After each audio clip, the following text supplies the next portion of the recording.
Bueno, pues vamos a tener el estudio bíblico.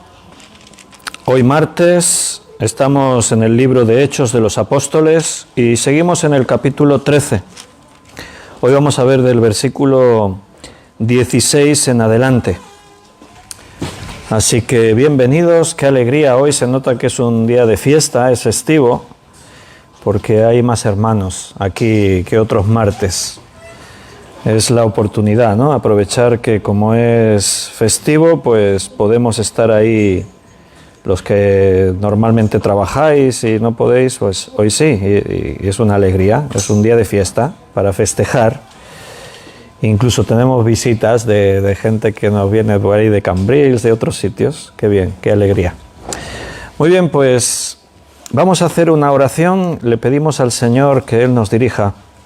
Esto no lo hacemos por rutina. Yo encuentro que es fundamental siempre orar y decirle, Señor, porque así estamos preparando nuestro corazón. Tomamos conciencia que esto no es algo que se nos ha ocurrido a los hombres hacer y que lo hacemos a nuestra manera. Tratamos de ser bíblicos, de hacer las cosas que Dios nos ha mostrado. Y si le pedimos algo bueno al Señor, el Señor sin duda que nos está escuchando y nos va a responder. Así que vamos a ponernos en sus manos, le vamos a pedir al Señor que Él nos dirija. Padre, muchas gracias por habernos permitido llegar hasta aquí, hasta este lugar, habernos dado la ocasión de poder conectarnos por internet. Gracias porque tú estás con nosotros y tú, Señor, nos regalas un día más de vida y también nos das el regalo de tu palabra. Poder abrirla y poder venir a ella con esa sensación de saber que estamos haciendo algo importante, que es algo trascendente, porque escuchar tu voz, sin duda que lo es. Tú nos hablas y no simplemente hablar de conceptos y leer un libro más. No, sabemos, Señor, que esto está dentro de lo sobrenatural, aquello que viene de ti, lo que tiene que ver con el Espíritu, lo que es de tu reino. Y somos tu iglesia y tú obras y te mueves en tu iglesia. Así que nos disponemos a escuchar tu voz, a tratar de comprender, pero para ello necesitamos, Señor, la presencia del Espíritu Santo, que Él nos guíe. Y también necesitamos la sabiduría que viene de ti. Danos esa sabiduría para poder entender y para poder aplicar después todo lo que tú nos dices. Bendice a mis hermanos, derrama sobre ellos de tu gracia, los que están aquí, los que están en internet, aquellos que lo vean por diferido. Bendice a cada uno y trata con cada uno de nosotros según las necesidades que tenemos y según tu voluntad. Ahí estamos, en tus manos. Haz con nosotros como tú quieras. Sabemos que siempre será de bendición para nuestras vidas. Gracias y te pedimos esto en el nombre de nuestro Señor Jesucristo. Amén. Muy bien, pues estamos en Hechos, capítulo 13. Vamos a ver del versículo 16 al 41. Y se nota que hoy hay más gente aquí en la iglesia, porque los comentarios de internet están vacíos. Solamente María Luisa ha saludado, porque está en Francia, porque si no también estaría aquí con nosotros. Pero María Luisa está en Chartres, en Francia, y no pudo venir, claro. Pero los demás están por aquí, los que suelen saludar siempre: Yoli, Gaby, Beatriz, Carmen, Ana Rita, Juan Bermudo, Juan Vázquez, Benito. Esos son de los que suelen saludar, Cristina, más o menos, Paco y Rosario. Bueno, Juan ya ha escrito, ¿ves? Está aquí, pero ya ha escrito también. Gracia y paz. Ha escrito más corto que otros días porque ha ido con prisa, ya no le daba tiempo. Bueno, mira, ves, María Luisa dice: me gustaría muchísimo estar allá con ustedes. Claro, a veces los hermanos que pueden estar aquí no vienen, y que se lo pierden, y aquellos que están lejos que les gustaría tanto venir y no pueden. Bueno, a ver si un día nos visita María Luisa y Ana Karina, que acaba de escribir. Ana Karina lo tiene más difícil porque tiene que venir desde Ecuador, pero bueno. Y Yalicatu también ha saludado. ¿Es Yalicatu o es Rafa que está allí detrás? No, es Yalicatu. Yalicatu. Muy bien, vamos a leer un poquito aquí en Hechos capítulo 13, versículo 16 al 41. Entonces Pablo, levantándose, hecha señal de silencio con la mano, dijo: varones israelitas, los que teméis a Dios, oíd. El Dios de este pueblo de Israel escogió a nuestros padres y enalteció al pueblo, siendo ellos extranjeros en tierra de Egipto, y con brazo levantado los sacó de ella. Y por un tiempo, como de 40 años, los soportó en el desierto. Y habiendo destruido 7 naciones en la tierra de Canaán, les dio en herencia su territorio. Después, como por 450 años, les dio jueces hasta el profeta Samuel. Luego pidieron rey, y Dios les dio a Saúl, hijo de Cis, varón de la tribu de Benjamín, por 40 años. Quitado éste, les levantó por rey a David, de quien dio también testimonio diciendo: he hallado a David, hijo de Isaí, varón conforme a mi corazón, quien hará todo lo que yo quiero. De la descendencia de éste, y conforme a la promesa, Dios levantó a Jesús por Salvador a Israel. Antes de su venida, predicó Juan el bautismo de arrepentimiento a todo el pueblo de Israel. Mas cuando Juan terminaba su carrera, dijo: ¿quién pensáis que soy? No soy yo él, mas he aquí viene tras mí uno de quien no soy digno de desatar el calzado de los pies. Varones hermanos, hijos del linaje de Abraham, y los que entre vosotros teméis a Dios, a vosotros es enviada la palabra de esta salvación. Porque los habitantes de Jerusalén y sus gobernantes, no conociendo a Jesús ni las palabras de los profetas que se leen todos los días de reposo, las cumplieron al condenarle. Y sin hallar en él causa digna de muerte, pidieron a Pilato que se le matase. Y habiendo cumplido todas las cosas que de él estaban escritas, quitándolo del madero, lo pusieron en el sepulcro. Mas Dios le levantó de los muertos. Y él se apareció durante muchos días a los que habían subido juntamente con él de Galilea a Jerusalén, los cuales ahora son sus testigos ante el pueblo. Y nosotros también os anunciamos el evangelio de aquella promesa hecha a nuestros padres, la cual Dios ha cumplido a los hijos de ellos, a nosotros, resucitando a Jesús, como está escrito también en el Salmo 2: mi hijo eres tú, yo te he engendrado hoy. Y en cuanto a que le levantó de los muertos para nunca más volver a corrupción, lo dijo así: os daré las misericordias fieles de David. Por eso dice también en otro salmo: no permitirás que tu santo vea corrupción, porque a la verdad David, habiendo servido a su propia generación según la voluntad de Dios, durmió y fue reunido con sus padres y vio corrupción. Mas aquel a quien Dios levantó no vio corrupción. Sabed pues esto, varones hermanos, que por medio de él se os anuncia perdón de pecados, y que de todo aquello de que por la ley de Moisés no pudisteis ser justificados, en él es justificado todo aquel que cree. Mirad pues que no venga sobre vosotros lo que está dicho en los profetas. Mirad, oh menospreciadores, y asombraos y desapareced, porque yo hago una obra en vuestros días, obra que no creeréis si alguien os la contare. Y nos detenemos ahí, ahí acaba esta predicación de Pablo. Es el único texto en la Biblia que contiene una predicación completa de Pablo. O sea, es lo que Pablo predicó. Y es muy interesante ver una predicación de Pablo. De hecho, es también muy interesante compararla con la predicación que Pedro hizo en Hechos capítulo 2, justo después que vino el Espíritu Santo sobre los creyentes, y Pedro también se puso en pie, como ahora ha hecho Pablo, y predicó la palabra. Es interesante comparar ambas porque veremos que los principales elementos en las dos predicaciones son prácticamente los mismos, son exactamente los mismos. O sea, estos eran hombres que predicaban de una forma ordenada, predicaban la palabra de Dios y sabían dejarse guiar por el Espíritu Santo para predicar esa palabra. Ahora en el Seminario Bíblico de Fe, como ya os había dicho, estamos estudiando homilética. Y la homilética es eso, la exposición de las Escrituras, la predicación de la palabra.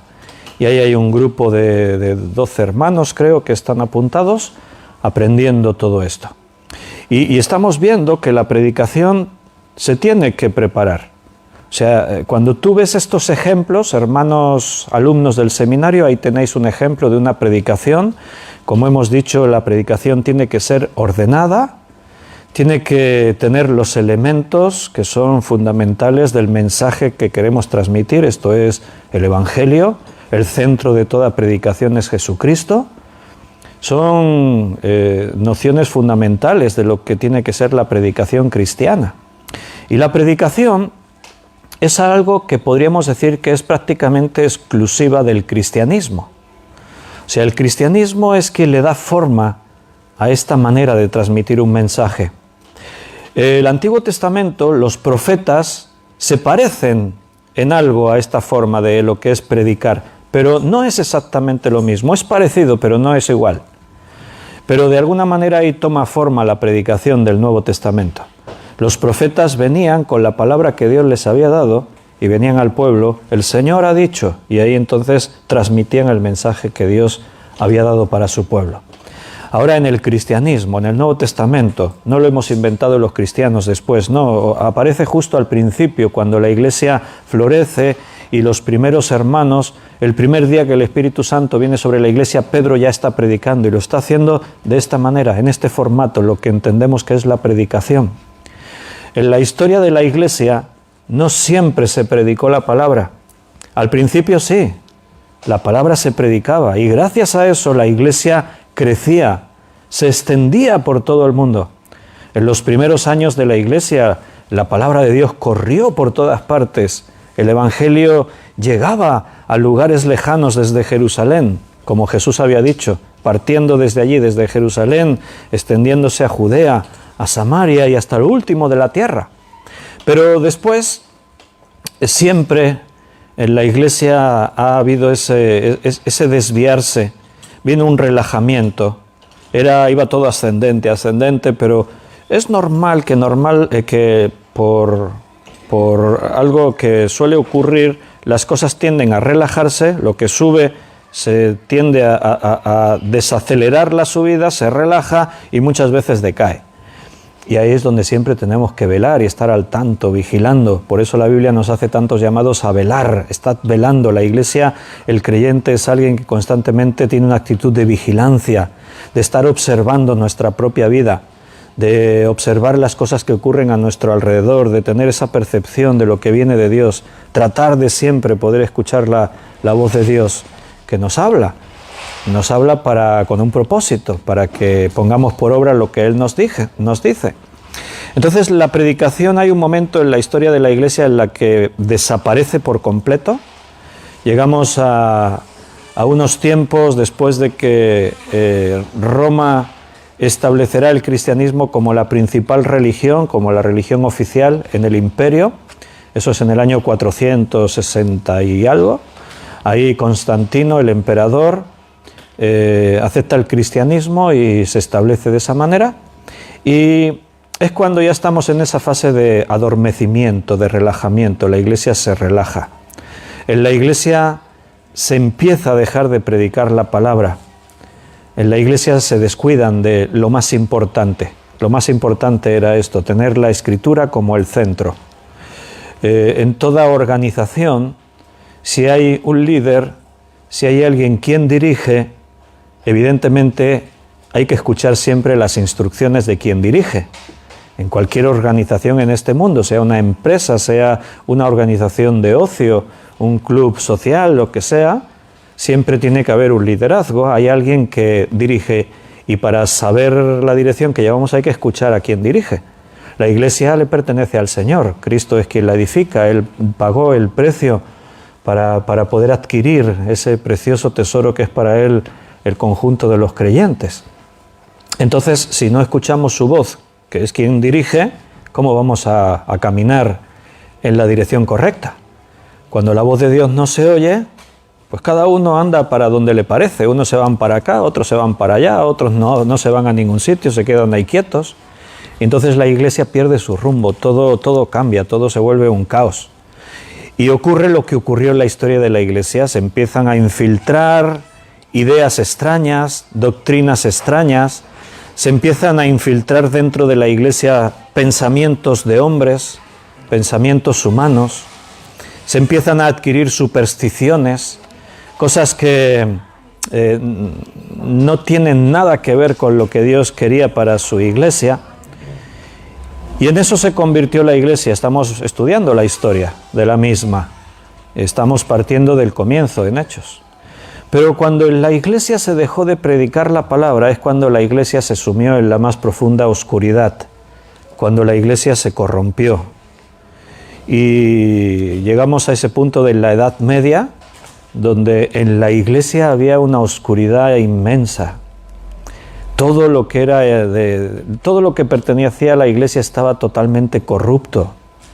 El liderazgo de la iglesia estaba corrompido, había pecado por todas partes.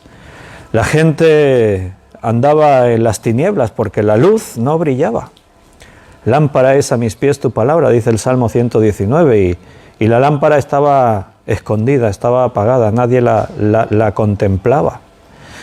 Entonces, cuando Lutero toma la Biblia y la vuelve a poner en el sitio que le correspondía, los reformadores, la palabra reformador, a veces quizás nos hace entender un poco confuso lo que ocurrió en la iglesia. O sea, se reformó la iglesia, sí, claro, esa es la idea. Pero fue volver a los orígenes, fue volver a acordarse de lo que hemos perdido y fue retroceder a lo que dejamos de hacer, y eso es lo que tenemos que volver a tomar. Y la reforma lo que hace es eso. Lutero, conocedor de la Biblia, él como profesor de seminario, como seminarista, él recibe la luz de la palabra de Dios, él se da cuenta de la verdad que viene de Dios, y al conocer la verdad, pues queda en evidencia la mentira que hay en la propia iglesia. Y esto es algo pues que provoca que Lutero y otros, en su tiempo y antes de Lutero, porque no olvidemos que hubo otros antes de Lutero que defendieron, aquellos que vinieron a la Biblia encontraron la luz de Dios y la defendieron y la trataron de proclamar, solo que eran aplastados por el poder de la iglesia. John Hus, casi 200 años antes de Lutero, y contemporáneos a Lutero, un poquito antes de Lutero, algunos, tenemos ahí el nombre de John Wycliffe, y bueno, esos hombres que vinieron a la Biblia y descubrieron la luz. Pero es cuando a partir de Lutero y otros reformadores, otros hombres de Dios, que se impulsa de nuevo con mucha fuerza la predicación de la palabra. Y la palabra de Dios se empieza a predicar otra vez. Y cuando la palabra de Dios se predica, empiezan a ocurrir cosas. Las personas empiezan a convertirse de los pecados a la nueva vida en Cristo. Y la iglesia empieza a vivir un avivamiento. En el siglo XVII, XVIII, XIX es cuando la iglesia protestante, evangélica, experimenta esos grandes avivamientos que vienen de hombres y mujeres que lo que están haciendo es predicar la palabra de Dios. A veces uno se pregunta, ¿cómo podemos hacer para que ocurra un avivamiento en la iglesia? Yo cuando era jovencito y estaba ahí en la iglesia y predicaba en la iglesia, y pues cuando leí biografías de estos cristianos de esos años, Finney, Wesley, Spurgeon, Moody, todos estos hombres, pues yo decía, wow, ¿y ahora por qué no podemos vivir todo eso? ¿Por qué no podemos vivir esa experiencia? El poder ver cómo Dios obra y la gente se convierte. Fue John Wesley, sí, creo recordar que fue John Wesley, que en una población, ahora no recuerdo el nombre, pero eso quedó registrado en la historia, no me viene el nombre ahora, bueno, es igual, Él fue a una población a predicar la palabra, era por la noche, y predicó un mensaje que se tituló Pecadores en las manos de un Dios airado, que está tomado de la Escritura. Y cuentan las crónicas, la historia, que él predicó ese mensaje, terminó de predicarlo, y dice que durante toda esa noche, si tú caminabas por las calles de esa ciudad, oías que por todas las ventanas de las casas se oían gimoteos, gente llorando, gente clamando a Dios, gente pidiéndole a Dios perdón por los pecados. Y cuando yo leía todas esas cosas pensaba, ¿y por qué no podemos experimentar eso nosotros, la iglesia de este tiempo? ¿Qué es lo que ocurre en la iglesia en este tiempo? Y yo me compré, en mi biblioteca tengo libros, tengo uno que se llama ¿Cómo alcanzar el avivamiento? Y tengo varios libros que se titulan así, que tienen que ver sobre el avivamiento. Yo buscaba el avivamiento. Pero me di cuenta simplemente mirando la historia que no es que haya que hacer nada espectacular, algo especial. Para vivir un avivamiento no es que tengamos que esperar que el Espíritu Santo venga volando y pase sobre nosotros y no sé qué, como algunos apóstoles de este tiempo piden, ¿no? Y el Espíritu Santo vendrá y será derramado y vuestros hijos y vuestras hijas soñarán sueños. Esto es lo que a muchos les interesa. El tema de los sueños, de los milagros, de que ocurran cosas en la iglesia sobrenaturales. Lo sobrenatural y lo espectacular es que la gente pecadora se arrepienta de sus pecados y crean en Jesucristo y se conviertan en nuevas personas. Eso es lo que Dios espera, lo que Dios busca y lo que nosotros deberíamos buscar. Cristo no llamó a sus discípulos, a sus apóstoles y a los creyentes para convertirlos en una especie de espectáculo que fuesen de ciudad en ciudad, ¿no? Los llamó para hacer de ellos pescadores de hombres, salvar personas. Ese es nuestro objetivo. Y no hay ningún secreto para el avivamiento. Todo está en la Escritura. La historia siempre nos muestra cómo ocurrieron los avivamientos, y los avivamientos vienen cuando se hace lo que Dios dice que hagamos. Y todo empieza por eso, predicar la palabra, predicar la palabra. Cuando tú te llenas de la palabra de Dios, te avivas. Cuanto más Biblia recibes, más Biblia quieres. Cuanto más escuchas la voz de Dios, más cerca de Dios te sientes. Eso implica que vas a tener más comunión, vas a buscar a Dios en oración también, le vas a hablar, Dios te va a seguir hablando. Y entonces entramos dentro de esa dinámica en la que uno llama avivamiento, pero que debería ser el estado normal y permanente de todo cristiano y de la iglesia en cualquier tiempo. Al pueblo evangélico siempre se le caracterizó por la predicación de la palabra. De pronto nos distinguimos del catolicismo romano por ese factor, por esa cuestión. Recuerdo este hombre escritor que fue político, bueno, todavía está con política, Carod Rovira. Él fue vicepresidente de la Generalitat aquí en Cataluña, y él es historiador y da clases en la universidad. Y él siempre ha simpatizado mucho con el pensamiento protestante. Este hombre siempre ha buscado, ha investigado, ha conocido. Y entonces él hizo un muy buen trabajo, escribió un libro que se titula Historia del protestantisme als països catalans. Historia del protestantismo en los países catalanes. Está escrito en catalán, claro. ¿Lo tenemos aquí en la biblioteca, Tamara? Sí, me suena que sí, ¿no? Entonces es una obra muy rigurosa, muy bien documentada. Él, para escribir esto, habló con muchos pastores, visitó museos, bibliotecas, investigó mucho, y es una obra muy seria. Y bueno, yo le conocí en Reus cuando presentó el libro. Él conocía mucho a Félix Benlliure, a otros pastores así de la zona, y entonces pues pude hablar con él.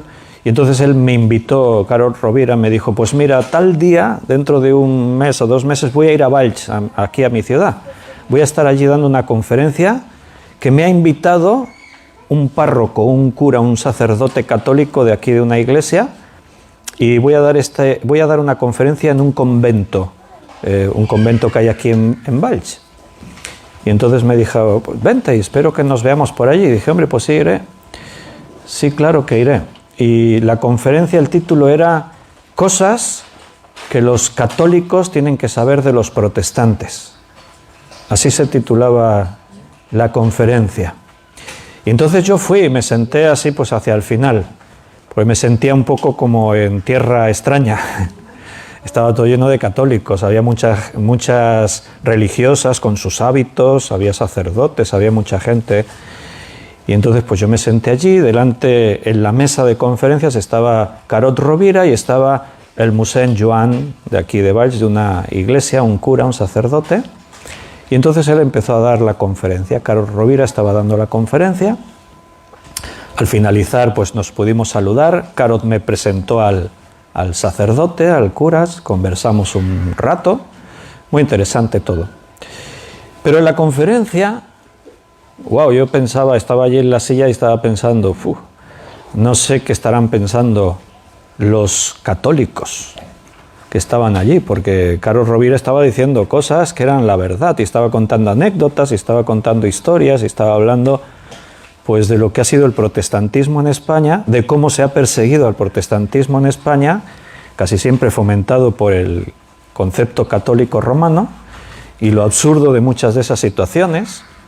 Contó una anécdota, por ejemplo, que en un pueblo de aquí del sur de la provincia de Tarragona, una persona que falleció y era evangélico, era protestante, pues lo iban a enterrar en el cementerio de la ciudad. Entonces entraron al cementerio, estaban dentro del cementerio para enterrarlo, y en ese momento pues alguien lanzó la voz de alarma, que quieren enterrar a un protestante en el cementerio. ¿Cómo? ¿Un protestante en el cementerio? No, cementerio es tierra santa, los protestantes son algo así como demonios. No pueden enterrarlo ahí. Y vino ahí pues una muchedumbre del pueblo, y el sacerdote allí, que no se puede enterrar aquí esta persona. Tenéis que sacarlo de aquí. Y entonces iban a sacarlo, pero no, por la puerta no puede salir. Porque la puerta pasaba por la parte de la iglesia y eso, por ahí no puede salir. ¿Y cómo lo sacamos? No sé, pero por la puerta no puede salir. Tuvieron que hacer un agujero en la valla del cementerio y sacar por ahí el ataúd con el difunto dentro porque no podía salir por la puerta. Y claro, esto Carod Rovira lo contaba así como riéndose, ¿no? Como diciendo, ¿en qué? Y todos los católicos allí sentados escuchando el mensaje. Y Carod Rovira dijo muchas cosas, pero dijo una. Dijo, mira, yo siempre lo que he admirado de los protestantes es su discurso. Los protestantes tienen un mensaje. Los protestantes fomentan lo que ellos llaman la predicación. Y Lutero se dio cuenta que cuando predicaba ocurrían cosas. Y la predicación tiene poder de cambiar a la gente. Y eso es lo que lo diferencia de los católicos romanos. Porque los católicos romanos hacen la misa, pero la misa no tiene un mensaje, siempre es lo mismo, es un ritual que se repite una y otra vez, una y otra vez. Entonces, no estoy tratando de ridiculizar a nadie, no, estoy hablando de la Iglesia. La historia de la Iglesia es nuestra historia en común. El Lutero se divide y salen protestantes y salen católicos. Pero antes de Lutero, yo no puedo decir es que los católicos, es que no había más iglesia que esas, no, solo había esa. Y es nuestra historia, es una historia de la que tenemos que aprender, de los errores que se cometieron para rectificar. Y ahora, dentro del protestantismo, en la iglesia evangélica, el otro día en la clase del seminario estábamos preguntándonos, ¿y realmente hoy en la iglesia se predica la palabra? ¿Hay predicación? ¿Estamos predicando como en los Hechos de los Apóstoles? Bueno, y la respuesta es triste porque hay poca predicación en la iglesia. Hay iglesias que predican, hay iglesias que enseñan la palabra, y a través de internet vas a ver una gran difusión de la palabra de Dios. Pero si tenemos que hablar de porcentajes, son muchos menos los que predican la palabra que los que están metidos en una serie de rituales religiosos, supersticiones, búsquedas de nuevas filosofías y manifestaciones sobrenaturales, que tuercen las escrituras, que usan la Biblia pero a su propia conveniencia, y eso está muy extendido hoy en la iglesia. Hay poca predicación de la palabra. Y bueno, entonces eso sería la respuesta quizás a la pregunta, ¿y entonces por qué hoy no hay avivamientos? ¿Por qué no hay avivamiento hoy? Donde se predica la palabra de Dios, el Señor se mueve y el Señor obra. Pero estamos lejos todavía. Hoy es martes, es festivo, estamos aquí en la iglesia. Estamos reunidos un grupo de personas, no sé cuántos somos, 20 y algo. ¿Cuántos? 21, Benito los ha contado. ¿Has contado los que están escondidos de allí detrás? Es que hay algunos escondidos por ahí, los que de internet se los imaginarán por ahí escondidos. No, los del equipo técnico que están allí en los monitores. Pero la pregunta es, ¿y por qué no estamos aquí 150 personas? ¿Por qué no hay aquí todos los que digan en Val, yo soy cristiano, y por qué no están aquí escuchando la palabra? Porque no tenemos la visión bíblica de lo que eso significa, de lo que eso representa. O sea, si Cristo viniese hoy personalmente, si hubiésemos anunciado a través de internet y de los medios, Cristo estará en persona hoy martes 12 de octubre a las 8 de la tarde estará aquí Jesucristo en persona. No me preguntes cómo es posible eso, no se viene en persona. Si lo anunciamos así, bueno, habría venido gente de todo el mundo, habrían cogido aviones, esto estaría así de gente. Y tú dices, ¿por qué? Hombre, porque viene Jesucristo. ¿Y cuál es la diferencia con los otros días? Pues que Cristo no está presente. ¿Podemos responder así? ¿Es que los otros días Cristo no está? ¿Y ese día sí estaría? No, eso demuestra la superficialidad de la iglesia, de los creyentes. Buscan lo sobrenatural, buscan lo milagroso, lo sorprendente. Somos demasiado impresionables. Necesitamos ver milagros, tocar, palpar. Pero si decimos que creemos lo que la Biblia dice, si tú crees que la Biblia es la palabra de Dios y lo que la Biblia dice es la verdad, entonces creerás que cuando nosotros nos congregamos, el Espíritu Santo, o sea Dios, está obrando aquí en medio de nosotros. ¿Creéis que el Espíritu Santo está aquí hoy? ¿Creéis la palabra de Jesús cuando Él dijo, yo estoy con vosotros todos los días hasta el fin del mundo? ¿Está Cristo con nosotros ahora? Bueno, pues parece que en la iglesia no todo el mundo se lo cree eso. Porque yo pienso que si nos reunimos en el nombre del Señor, abrimos su palabra y creemos que Dios nos habla, yo no me perdería por nada del mundo lo que Dios nos tenga que decir hoy. O sea, si yo hoy no estoy aquí, viviría con la sensación de que me he perdido algo grande que Dios dijo ayer y yo no estaba. Yo me sentiría así. No puedo faltar. Si Dios tiene algo que decir importante, yo tengo que estar ahí escuchándolo, porque si no lo oigo, me perdí algo que Dios tenía que decir a la iglesia. A veces es que igual vemos todo así como muy a la distancia. Me lo creo, pero... Sí, lo creo, pero no sé, nos falta realmente vivir lo que creemos. Y la predicación de la palabra de Dios es fundamental para ir cambiando esa forma de pensar, de sentir, de ver las cosas a nuestra manera. Es necesario que el Señor crezca en nosotros y que nosotros nos hagamos pequeños. Es necesario ir adquiriendo la mente de Cristo, que ya no sea yo con mis pensamientos, mi propia racionalidad, que analizo las cosas desde mi perspectiva. Yo soy lo que la vida de alguna forma ha escrito en mí, me comporto, tengo mis defectos, tengo mis manías, tengo aquello pues que la vida te ha ido dando y hemos ido adquiriendo. Pero desde que conocimos a Cristo, Se trata de que todo eso muera. El yo, el viejo hombre, tiene que morir. Y tiene que crecer en mí ese nuevo hombre, esa nueva vida que Dios me ha dado, controlada por el Espíritu Santo. Tengo que estar lleno del Espíritu Santo para poder vivir realmente en el nivel que necesitamos vivir. El mundo necesita ver la luz de Cristo y no hay otra manera. Somos tú y yo los que el Señor ha dicho que tenemos que ser luz en esta tierra. Entonces, ¿cómo lo haremos? Tenemos que esforzarnos más y más. La predicación es clave, fundamental, no puede ser sustituida por nada. Siempre tiene que estar en el primer lugar. La alabanza está bien, no, estupenda. Está bien que hagamos actividades en la iglesia, desde obra social a hacer actividades. Sí, todo está bien, todo. Pero la palabra de Dios nunca puede ser quitada de su número uno. Siempre tiene que ser la mayor inversión de nuestro tiempo y de nuestro esfuerzo. Porque siempre que escuchemos la voz de Dios, sabremos cuál dirección tenemos que tomar, cuál es su voluntad, qué tenemos que hacer. Cuando no escuchamos su voz, bueno, podemos estar haciendo muchas cosas interesantes, entretenidas, seremos bendecidos, pero nos faltará lo más esencial. Vamos a ver un poquito la estructura de esta predicación que Pablo ha referido. ¿Qué enseñanzas deja ahí?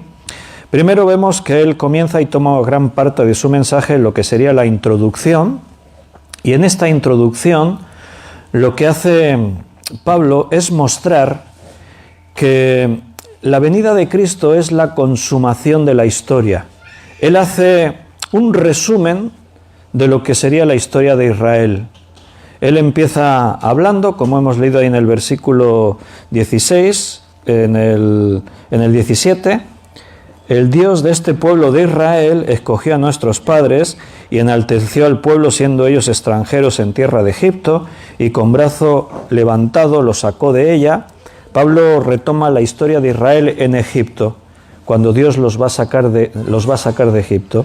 Por un tiempo como de 40 años los soportó en el desierto. Nota que no está entrando en detalles, porque si no la predicación sería larguísima. Cómo llegaron al desierto, qué pasó en el desierto. Está haciendo un resumen de lo que fue la historia de Israel, porque él lo que quiere llegar es a demostrar que de todo eso que estaba escrito, de toda esa historia es la culminación Cristo. Cristo vino porque la historia lo fue preparando así. Habiendo destruido 7 naciones de la tierra en Canaán, les dio la herencia de su territorio. O sea, notas la salida de Egipto, los 40 años en el desierto, la entrada de Israel a Canaán a poseer la tierra. Después, versículo 20, como por 450 años, dice ahí, como por 450 años les dio jueces hasta el profeta Samuel. Repasa el periodo de los jueces hasta Samuel, y luego pidieron rey. No dice Dios les dio un rey. Sí, se lo dio Dios, pero a petición de ellos. No era la voluntad de Dios, pero a veces Dios, porque tiene que tener esa paciencia con nosotros, tiene que esperarnos, tiene que acceder a nuestras peticiones. Queremos un rey. Samuel, no es bueno que tengáis un rey, pero es que nosotros queremos un rey. ¿Pero por qué queréis un rey? Porque queremos ser como las otras naciones. Pero no, mira, si tenéis un rey, os va a quitar a vuestros hijos, a vuestras hijas para su servicio. Os va a cobrar grandes impuestos para mantener su reino. Les dice todo lo que os va a perjudicar tener rey. Después de escucharlo dirán, vale, no nos des un rey. Y no, ¿qué dijeron después de que Samuel les explica? Es igual, queremos tener un rey. Bueno, a veces a nosotros nos pasa así. Señor, pero es que yo quiero esto, es que yo voy a tomar esta dirección, es que yo... Mira, a veces queremos tomar direcciones en nuestra vida, con quién me casaré, dónde viviré, cuál será mi iglesia, a qué me dedicaré, etcétera, etcétera. Y como que Dios nos pone trabas en el camino, nos pone un muro aquí, nos cierra una puerta allá, y nosotros nos empeñamos, nosotros queremos, nosotros de entrada ya ni le preguntamos a él, queremos tirar por ahí. ¿Y qué hace Dios? Pues como hizo con su pueblo Israel. ¿Queréis un rey? Vale, pues ahí tenéis un rey. ¿Por qué hace eso Dios? Porque a veces necesitamos aprender de nuestros errores, de nuestras equivocaciones. Porque de otra manera parece que no podemos. Así que Dios cede porque Él nos va a enseñar. Vamos a aprender que cuando yo tomo mis decisiones basándose en mis criterios y mi sabiduría, después sufro las consecuencias. Y sigue el argumento de la predicación de Pablo, sigue. Luego pidieron un rey y Dios les dio a Saúl, hijo de Cis, varón de la tribu de Benjamín, por 40 años. Si no fuese por este versículo, no sabríamos que Saúl reinó 40 años, porque en el Antiguo Testamento no tenemos ese dato. Quitado este, les levantó por rey a David, de quien dio también testimonio, diciendo: he hallado a David, hijo de Isaí, varón conforme a mi corazón, quien hará todo lo que yo quiero. Y ahí llega el momento al que Pablo quería llegar. Este es el resumen de la historia de Israel para mostrarles que toda esta historia estuvo preparando la venida de Cristo. Porque lo que ahora hace el apóstol es llegar a David para decir: y Dios levantó a Jesús por Salvador de Israel de la descendencia de David. Jesús desciende del rey David. Está escrito, las profecías así lo anuncian. Se profetizó que sería del linaje de David. Y está ahí escrito en la genealogía de Mateo. Ahí en la genealogía de Mateo capítulo 1 se nos muestra que David genealógicamente desciende del rey David. Los estoicos, que era una de esas sectas que había en los tiempos de los primeros cristianos, una secta judía, los griegos, perdón, los estoicos creían que la historia no hace más que repetirse. Estaban los epicúreos y los estoicos, opuestos, muy opuestos entre sí en sus enseñanzas. La filosofía era: vivamos abusando todo lo que podamos, comamos y bebamos que mañana moriremos, pecado, todo, porque no existe la resurrección, no hay infierno, no hay nada ahí. Los otros eran todo lo contrario, eran de estos como los que se van a los monasterios, intentan aislarse de todo el mundo, estaban ahí. Y estos, los estoicos, decían eso, que la historia no hace más que repetirse, siempre es un bucle que se repite, siempre ocurre lo mismo. Había otra filosofía que vino con los años más moderna, que decía que la historia no es más que la sucesión de errores y pecados de la humanidad. Parecido a la idea de los estoicos, pero como decir que la historia de la humanidad es lo que la propia humanidad provoca. Es toda la consecuencia de nuestros errores y de nuestros pecados. Pero los cristianos no contemplamos así la historia. Para nosotros, los que nos fundamentamos en la Escritura, nos damos cuenta, como Pablo está haciendo aquí, mostrándole a los judíos que la historia ocurre porque tiene un propósito, porque Dios tiene algo que hacer, y a través de la historia Dios va desarrollando sus propósitos y lo que Él pretendía se cumple. Entonces los cristianos vemos que la historia siempre avanza hacia una culminación según el propósito que Dios tiene. Y nosotros, en el punto en el que nos encontramos ahora, miramos hacia el futuro con esa perspectiva. La historia es incierta, el futuro es incierto. La historia que viene, el futuro, lo que viene es incierto. La historia sí que es conocida, lo que miramos hacia atrás. Pero lo que viene, lo que ocurrirá, lo que mañana será historia, pues no lo sabemos. Pero sí sabemos cosas que Dios nos dijo. Y es que todo lo que venga, todo lo que ocurra, viene bajo el propósito que Dios tiene. No ocurren accidentes, cosas que a Dios le sorprendan, que Dios no supiese que eso iba a ocurrir y que Dios tenga que improvisar. No pasa eso. Dios lo conoce todo, lo sabe todo, y Él tiene un programa, Él tiene unos planes, unos propósitos para la humanidad. Satanás actúa en este mundo. Él trata de engañar a las naciones. Él trata de poner tropiezo a la obra de Dios, pero Sería algo así como pensar que Satanás pudiese creer que puede impedir que Dios cumpla sus propósitos. Evidentemente que no. Satanás tiene poder, sí, pero no podemos ponernos a comparar, porque una cosa es Dios y otra cosa es todo lo demás. Y Dios tiene todo el poder, Dios tiene todo sujeto en su mano. Lo que está ocurriendo hoy en día forma parte de su plan. Porque el propósito de Dios no fue poner a Adán y Eva en un paraíso, porque Dios sabía que pecarían y que todo iba a ocurrir lo que ocurrió. Todo eso formaba parte de su plan, porque no fue la elección de Adán y Eva, es la elección que hoy estamos tomando todos. Porque el lugar definitivo es lo que vendrá, cielos nuevos y tierra nueva. Una nueva creación en la que solamente estarán aquellos que por voluntad propia hayan decidido aceptar, pertenecer a ese lugar, tomar el regalo que Dios nos da. Estamos en un tiempo de elección y la historia siempre tiene un propósito. Y esto es lo que Pablo les muestra a ellos.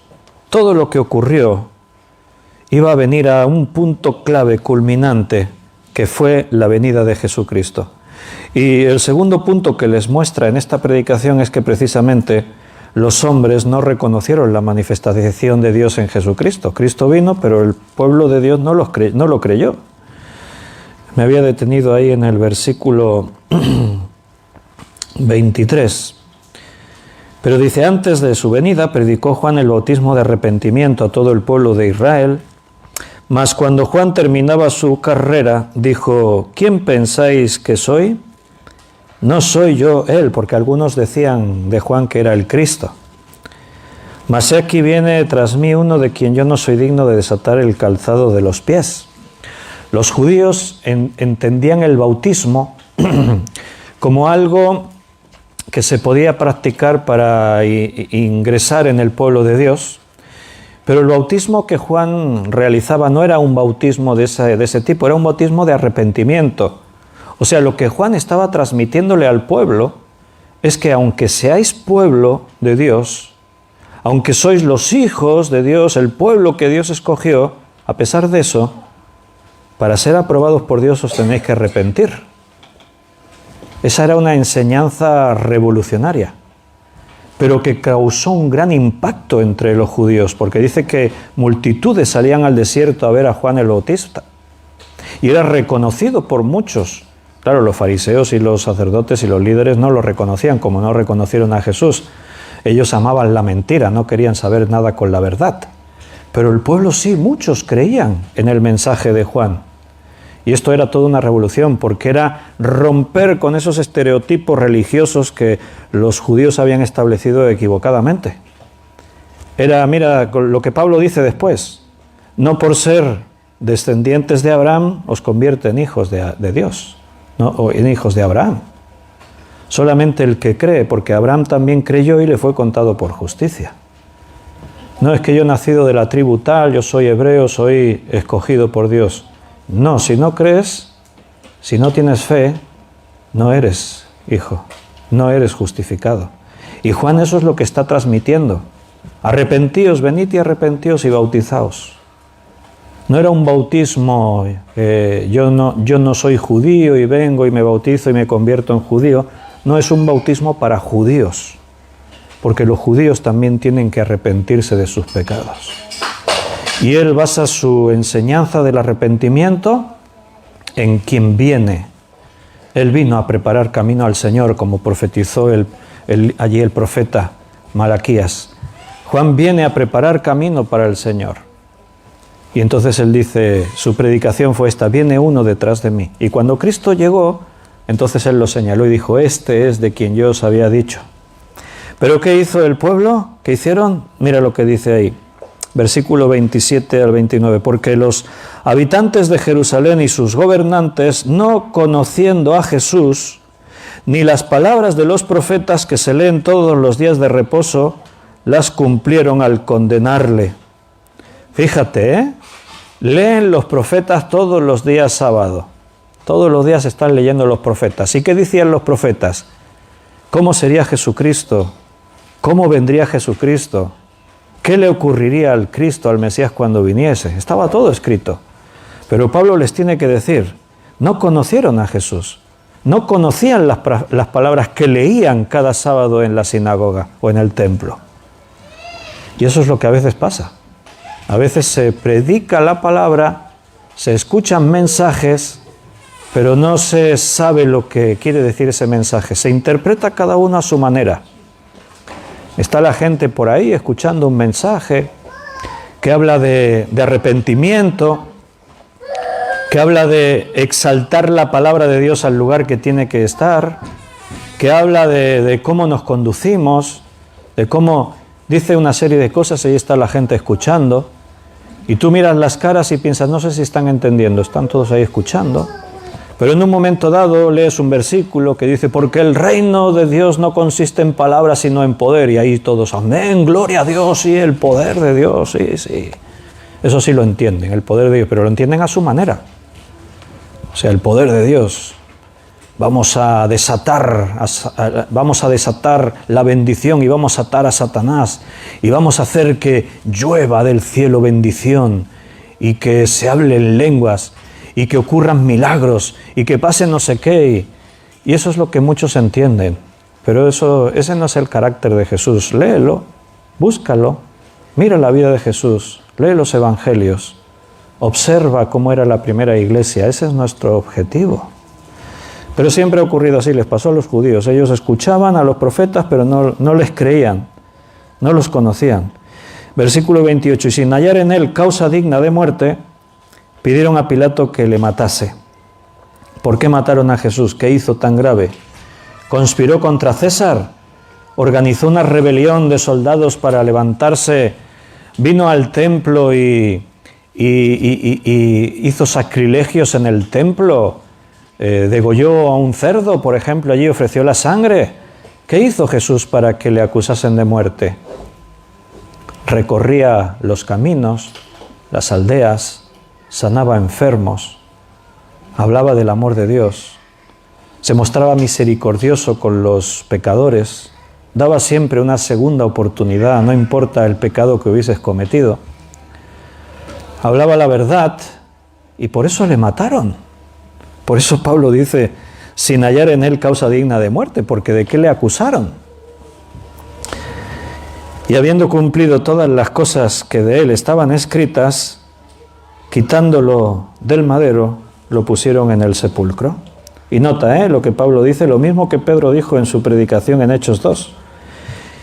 Y habiendo cumplido todas las cosas que de él estaban escritas, estaba escrito que moriría, que sería sepultado y que resucitaría el tercer día. Porque ahí es a donde va Pablo en su siguiente punto en la predicación. La resurrección es la victoria de Dios. Dios no puede ser derrotado y Cristo no se iba a quedar en una tumba. Él vino para morir y Él dijo, nadie me quita la vida, yo de mí mismo la pongo y yo de mí mismo la vuelvo a tomar. Y Él anunció, al tercer día resucitaré. Y la resurrección es la prueba del poder y los propósitos de Dios.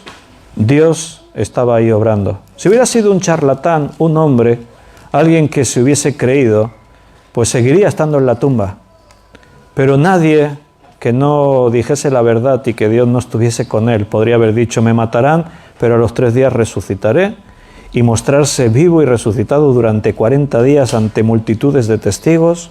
Era la demostración de que todo esto era el propósito de Dios. Lo dice versículo 30 y 31, mas Dios le levantó de los muertos y él se apareció durante muchos días a los que habían subido juntamente con él de Galilea a Jerusalén, los cuales ahora son sus testigos ante el pueblo.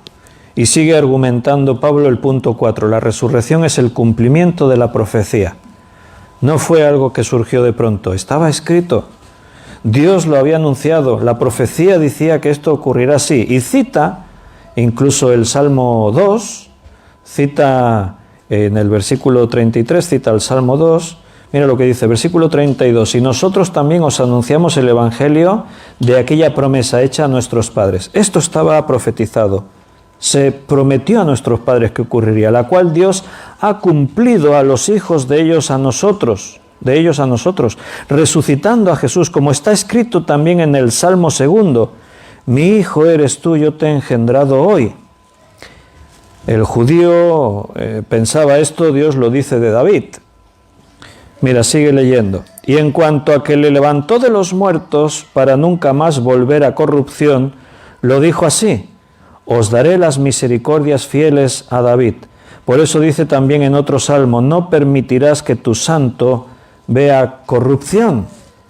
Porque a la verdad David, habiendo servido a su propia generación según la voluntad de Dios, durmió y fue reunido con sus padres y vio corrupción. Mas aquel a quien Dios levantó no vio corrupción. Vosotros leéis en los salmos. Dios le dice a David: mi hijo eres tú, yo te he engendrado hoy. En otro salmo dice: y no verás corrupción. Pero David murió y vio corrupción. Vosotros sabéis dónde está su tumba. ¿De quién decía esto Dios? ¿De quién estaba hablando Dios? Pablo les está mostrando la profecía. Habla del linaje de David, la promesa del Mesías, el que descendería de David y tendría derecho a ocupar el cargo de rey, en este caso de rey de reyes y señor de señores. Está hablando de la resurrección de Cristo. No vería corrupción, moriría, pero no quedaría en un sepulcro, resucitaría. Todos estos que han intentado vivir conforme a la ley, pues se encuentran esclavos de la ley y no entienden esto. A David se le dijeron esas promesas, pero no se cumplieron en su persona, se cumplieron para su linaje, de aquel de quien estaba escrito que sería descendiente de David. El quinto punto de la predicación de Pablo dice que la venida de Cristo era la mejor noticia que se podía dar.